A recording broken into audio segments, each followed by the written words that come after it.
ನಮಸ್ತೆ ಬಂಧುಗಳೇ, ಒಂದು ಅತ್ಯಂತ ಕುತೂಹಲಕಾರಿ ಎಪಿಸೋಡ್ಗೆ ತಮ್ಮೆಲ್ಲರಿಗೂ ಸ್ವಾಗತ. ನಾನು ಎನ್ ಚಂದ್ರಶೇಖರ್. ದಯಮಾಡಿ ಸ್ನೇಹಿತರೆ, ಎನ್ ಸೆಲೆವನ್ನು ಸಬ್ಸ್ಕ್ರೈಬ್ ಮಾಡಿ, ವಿಡಿಯೋಗಳನ್ನ ಲೈಕ್ ಮಾಡಿ, ಶೇರ್ ಮಾಡಿ. ನಿಮ್ಮ ಸ್ನೇಹಿತರುಗಳಿಗೆ ಮತ್ತು ಬಂಧುಗಳಿಗೆ ಎನ್ ಸೆಲೆವನ್ನು ಸಬ್ಸ್ಕ್ರೈಬ್ ಮಾಡಲಿಕ್ಕೆ ಹೇಳಿ. ಕರೀನಾ ಕಪೂರಳ ಗಂಡ ನವಾಬ್ ಆಫ್ ಪಠೌಡಿ, ಪ್ರಖ್ಯಾತ ಚಲನಚಿತ್ರ ನಟ, ತೈಮೂರನ ತಂದೆ ಸೈಫ್ ಅಲಿ ಖಾನ್ ಫುಟ್ಬಾತಿಗೆ ಬಿದ್ದುಬಿಟ್ಟಿದ್ದಾನೆ. ತಾನೊಬ್ಬನೇ ಬಿದ್ದಿಲ್ಲ, ಇಡೀ ಫ್ಯಾಮಿಲಿ ಕಟ್ಕೊಂಡು ಫುಟ್ಬಾತ್ ಆಗಿಬಿಟ್ಟಿದ್ದಾನೆ.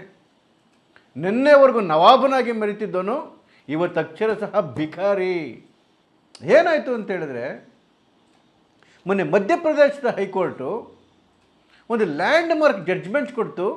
ಏನಂತೇಳಿದ್ರೆ, ಏನು 15,000 ಕೋಟಿ ಪ್ರಾಪರ್ಟಿ ಏನು ಇವನು ತಂದು ಅಂತ ಕ್ಲೈಮ್ ಮಾಡ್ತಾ ಇದ್ದ ಸೈಫ್ ಅಲಿ ಖಾನು.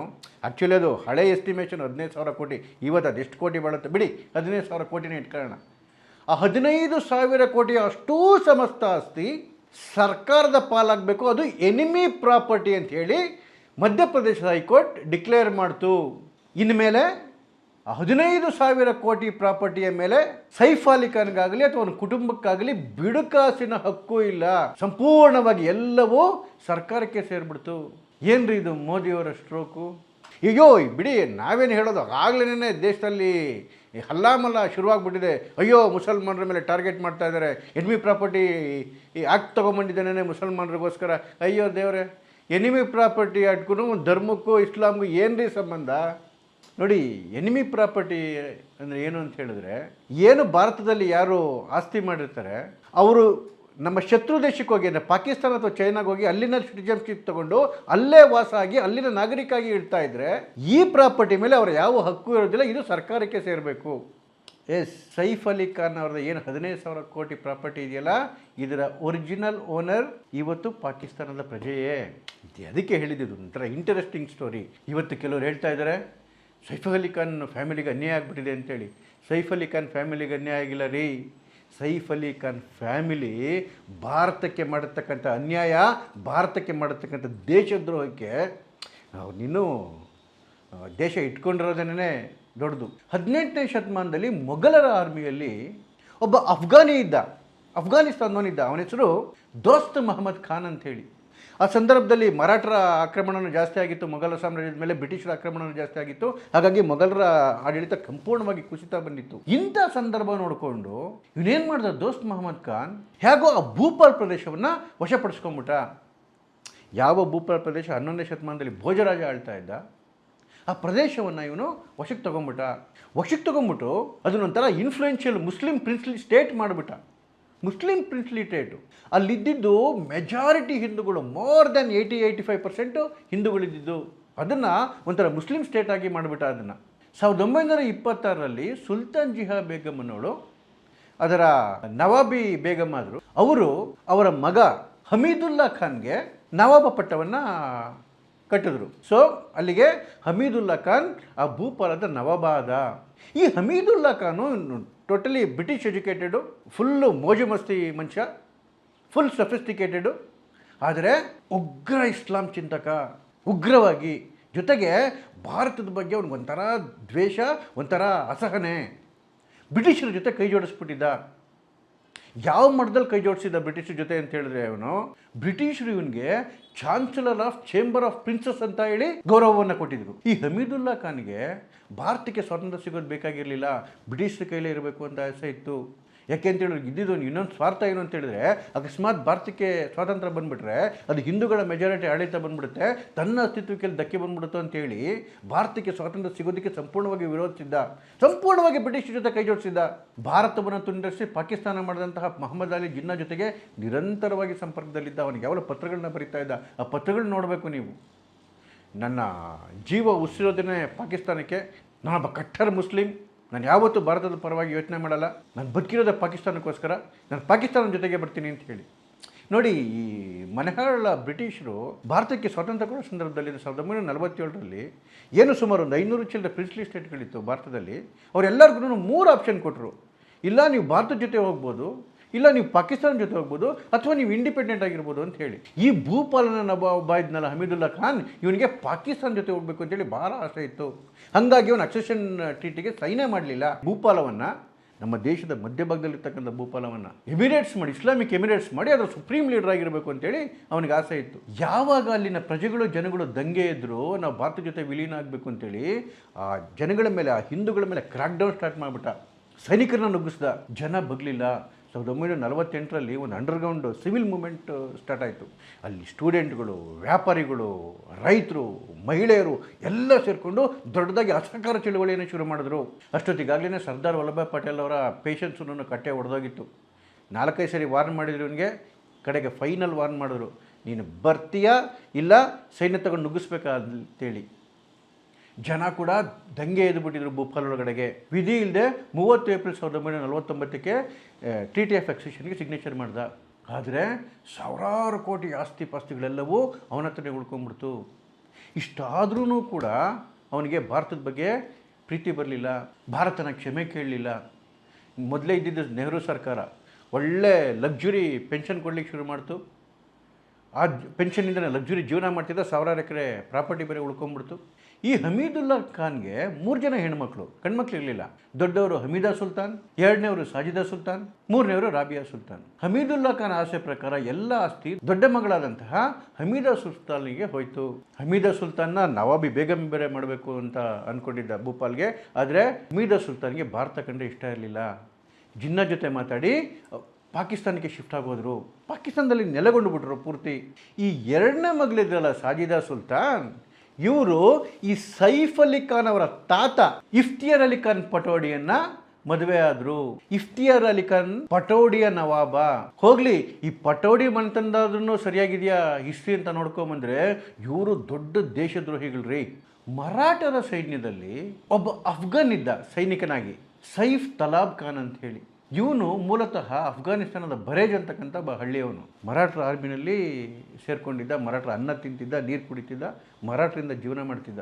ಈ ಎರಡನೇ ಆಂಗ್ಲ ಮರಾಠ ಯುದ್ಧ ಸಂದರ್ಭದಲ್ಲಿ ಪಾಪಿ ಬ್ರಿಟಿಷರ ಜೊತೆ ಸೇರಿಕೊಂಡು ಮರಾಠರ ಅಷ್ಟೂ ಮಿಲಿಟರಿ ಇಂಟೆಲಿಜೆನ್ಸ್ನ ಬ್ರಿಟಿಷರಿಗೆ ತಿಳಿಸ್ಕೊಟ್ಬಿಟ್ಟ.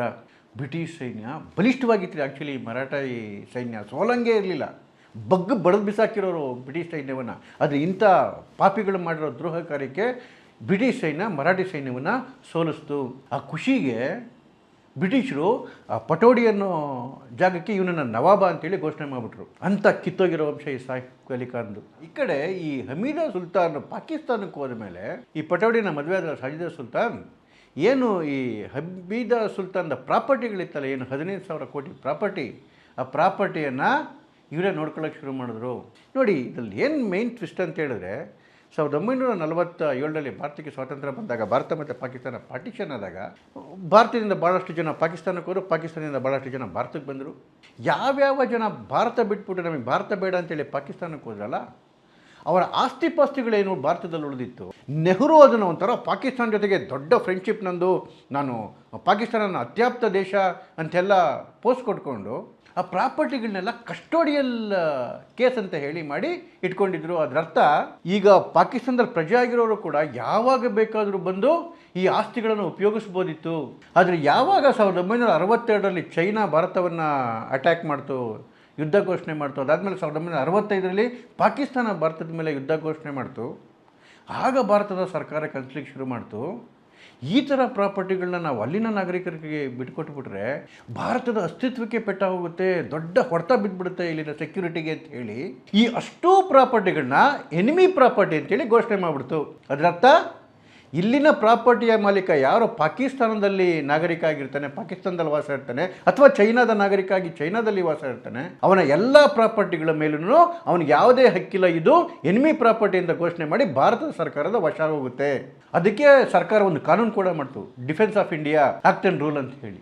ಆಗ ಏನು ಈ ಕಸ್ಟೋಡಿಯಲ್ ಕೇರಲ್ಲಿ ಇದ್ವಲ್ಲ ಅಷ್ಟೂ ಪ್ರಾಪರ್ಟಿಗಳು ಎನಿಮಿ ಪ್ರಾಪರ್ಟಿಗಳಾಗಿ ಡಿಕ್ಲೇರ್ ಆಗೋದ್ವು.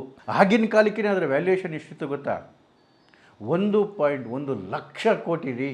ಆದರೆ ಈ ಕಾನೂನಲ್ಲಿ ಒಂದು ಲೂಪ್ ಹೋಲ್ ಇತ್ತು. ಅದೇನಂತ ಹೇಳಿದ್ರೆ, ಈಗ ಓನರ್ ಏನೋ ಪಾಕಿಸ್ತಾನದಲ್ಲಿದ್ದಾನೆ, ಹಾಗಾಗಿ ಈ ಪ್ರಾಪರ್ಟಿ ಎನಿಮಿ ಪ್ರಾಪರ್ಟಿ ಅಂತ ಡಿಕ್ಲೇರ್ ಆಗಬೇಕು. ಆದರೆ ಆ ಓನರ್ನ ರಿಲೇಟಿವ್ಸ್ ಭಾರತದಲ್ಲಿದ್ದು ಅವರು ಈ ಪ್ರಾಪರ್ಟಿನ ನೋಡ್ಕೊಳ್ತಾ ಇದ್ದರೆ ಆ ಪ್ರಾಪರ್ಟಿ ಯಾರ ಹೆಸರಿಗೆ ಹೋಗಬೇಕು? ಅದು ಎನಿಮಿ ಪ್ರಾಪರ್ಟಿ ಅಂತ ಡಿಕ್ಲೇರ್ ಮಾಡಬೇಕಾ? ಇದು ಆ ಕಾನೂನಲ್ಲಿ ಏನು ಸ್ಪಷ್ಟತೆ ಇರಲಿಲ್ಲ. ಹಾಗಾಗಿ ಯಾರ್ಯಾರು ಆ ಓನರ್ಗಳ ರಿಲೇಟಿವ್ಗಳು ಭಾರತದಲ್ಲಿದ್ದರು ಇವರೆಲ್ಲರೂ ಆ ಪ್ರಾಪರ್ಟಿಗಳನ್ನ ಎಂಜಾಯ್ ಮಾಡ್ಲಿಕ್ಕೆ ಶುರು ಮಾಡಿದ್ರು. ಯಾಕೆಂತ ಹೇಳಿದ್ರೆ ಅಕಸ್ಮಾತ್ ಎನ್ಮಿ ಪ್ರಾಪರ್ಟಿಯನ್ನು ಸರ್ಕಾರ ಘೋಷಣೆ ಮಾಡಿದಾಗ ಸೀದಾ ಕೋರ್ಟ್ಗೆ ಹೋಗೋರು, ಕೋರ್ಟ್ ರಿಲೀಫ್ ಕೊಟ್ಬಿಡೋದು. ಯಾಕೆಂತ ಹೇಳಿದ್ರೆ ಕಾನೂನಲ್ಲೇನೇ ನ್ಯೂನತೆ ಇತ್ತು. ಕೋರ್ಟ್ ಹೇಳೋದು ಇಲ್ಲ, ಅಲ್ಲಿ ಈ ಪ್ರಾಪರ್ಟಿ ಅವ್ರ ರಿಲೇಟಿವ್ಸ್ ಇಲ್ಲಿದ್ದಾರೆ, ಈ ರಿಲೇಟಿವ್ಸ್ಗೂ ಎನಿಮಿ ಪ್ರಾಪರ್ಟಿಗೂ ಸಂಬಂಧ ಇಲ್ಲ, ಇವ್ರು ಇಲ್ಲಿನ ಭಾರತೀಯರೇನೇ, ಇವರೇ ನಮ್ಮ ಎನಿಮಿಗಳಲ್ಲ, ಹಾಗಾಗಿ ಇವರಿಗೆ ಪ್ರಾಪರ್ಟಿ ವಾಪಸ್ ಕೊಡಿ ಅಂತ ಹೇಳೋದು, ಸರ್ಕಾರ ವಾಪಸ್ ಕೊಟ್ಟು ಕಳಿಸೋದು. ಆ ಒರಿಜಿನಲ್ ಪ್ರಾಪರ್ಟಿಯ ಅಸಲಿ ಮಾಲಿಕೆ ಪಾಕಿಸ್ತಾನದ ನಾಗರಿಕರಾಗೋಗಿದ್ರು. ಅವ್ರ ಮಗ ಅಲ್ಲಿನ ವಿದೇಶಾಂಗ ಸಚಿವ ಅದಾದಮೇಲೆ ಪಾಕಿಸ್ತಾನ ಕ್ರಿಕೆಟ್ ಬೋರ್ಡ್ನ ಅಧ್ಯಕ್ಷ ಬೇರೆ ಆಗಿದ್ದ ಶಹರಿಯಾರ್ ಖಾನ್. ಇಷ್ಟೆಲ್ಲ ಅವರ ಪಾಕಿಸ್ತಾನಗಳನ್ನೇ ಸೇರ್ಕೊಂಡು ಹೋಗಿದ್ರು ಕೂಡ ಅವರ ಆಸ್ತಿ ಅವರ ತಂಗಿ ನೋಡ್ಕೊತಿದ್ದರಿಂದ ಈ ಪಟೇಡಿ ಫ್ಯಾಮಿಲಿ ಏನು ಮಾಡ್ತು, ನಿಧಾನಕ್ಕೆ ಅದನ್ನು ಕ್ಯಾಪ್ಚರ್ ಮಾಡ್ಕೊಂಡ್ಬಿಡ್ತು ಕಂಪ್ಲೀಟಾಗಿ.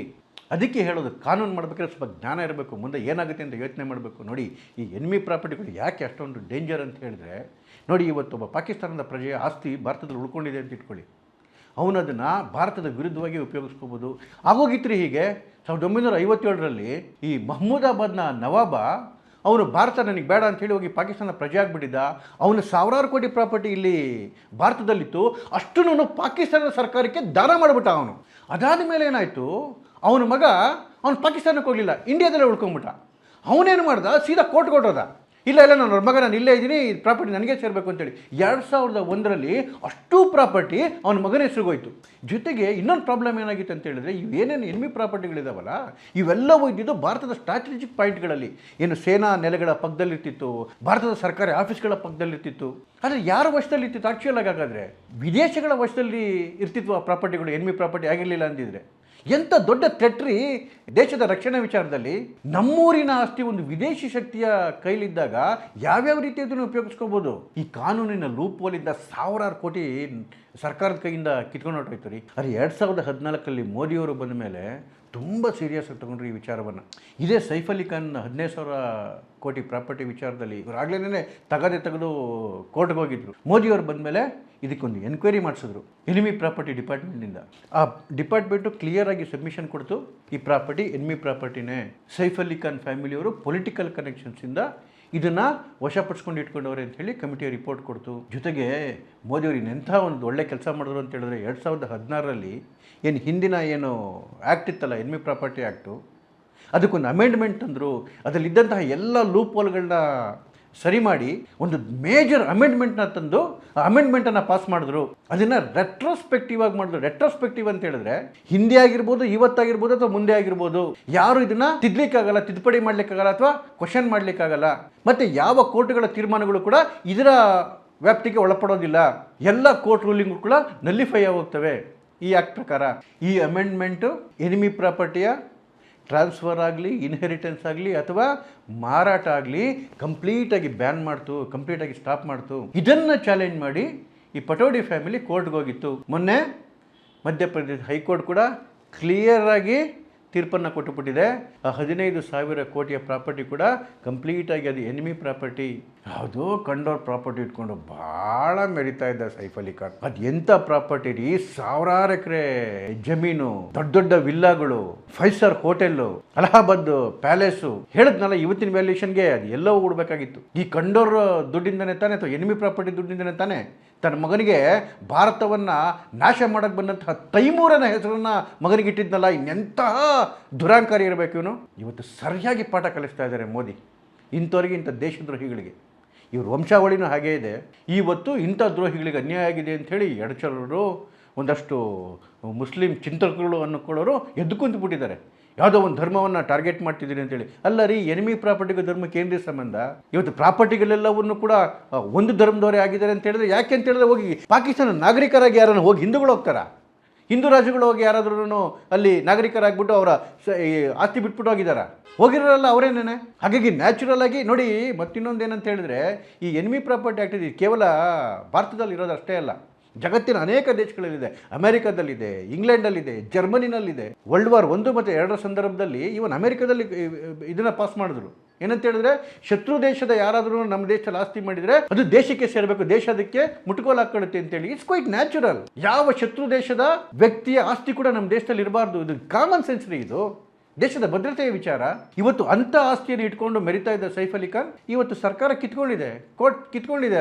ಅದಕ್ಕೆ ಖುಷಿ ಪಡಬೇಕು ಬಿಟ್ರೆ ಇಂಥ ದ್ರೋಹಿಗಳ ಬಗ್ಗೆ ಕಣ್ಣೀರು ಸುರಿಸೋದು ಯಾಕ್ರಿ? ಇನ್ನು ಅನೇಕ ದ್ರೋಹಿಗಳ ಬಾಳು ಬೆತ್ತಲಾಗ್ತಾ ಹೋಗುತ್ತೆ ಬರ್ತಕ್ಕಂಥ ದಿನಗಳಲ್ಲಿ. ಧನ್ಯವಾದ ಸ್ನೇಹಿತರೆ. Thank you.